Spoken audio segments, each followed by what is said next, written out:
ನನಗೆ ಈಗ ಬೇಕಾಗಿರೋದು ಬಾಟಮ್ 3. ಯಾಕೆಂತಂದ್ರೆ ನಾನು ಆಗ್ಲೇ ನಿಮ್ಗೆ ಹೇಳಿದೆ, ಎಲಿಮಿನೇಷನ್ ತುಂಬಾ ದೂರದಲ್ಲಿಲ್ಲ, ಬರೀ ಒಂದೇ ಹೆಜ್ಜೆ ಮುಂದೆ ಇಲ್ಲಿದೆ. ನನಗೆ ಬಾಟಮ್ 3 ಹೇಳಬೇಕು ನೀವು, ನಿಮ್ ಪ್ರಕಾರ ಯಾರು ಅಂತ. ಆಮೇಲೆ ನಾನು ಹೇಳ್ತೀನಿ ಏನು ಕತೆ ಅಂತ. Let me start with rugged ರಶ್ಮಿಯಿಂದ ಸ್ಟಾರ್ಟ್ ಮಾಡ್ತೀನಿ. Ash. Okay. Sneha?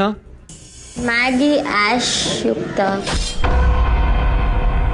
Maggi, Ash, Yukta. Okay. And Ash, Melo, Skylar. If I had an option to self-nominate, it's 1, 2, 3. ಇಲ್ಲಾಂದ್ರೆ ಮ್ಯಾಗಿ, ಯುಕ್ತ and ಚಿನ್ಮಯಿ. ಏನಕ್ಕೆ ಸೆಲ್ಫ್ ನಾಮಿನೇಷನ್ ಮಾಡ್ಕೋಬೇಕು ಅಂತ ಅನ್ಕೊಂಡಿದ್ರಿ ಆಶ್? Maybe this field is not for me. Maybe that's what I feel. ಈಗ ಯುಕ್ತ ನಿಮ್ಮ ಹತ್ರ ಬರ್ತೀನಿ. ನಿಮ್ ಪ್ರಕಾರ ನಿಮ್ಮನ್ನ ಬಿಟ್ಟು ಬಾಟಮ್ 3 ಅಲ್ಲಿ ಯಾರಿರಬಹುದು? ಮ್ಯಾಗಿ, ಆಶ್, ಚಿನ್ಮಯಿ. ಮ್ಯಾಗಿ, ಆಶ್, ಚಿನ್ಮಯಿ. ಓಕೆ. ಈಗ ನಡೆದಿರೋದು ಬರೀ ಮಾತಲ್ಲ, vote out. Open vote out.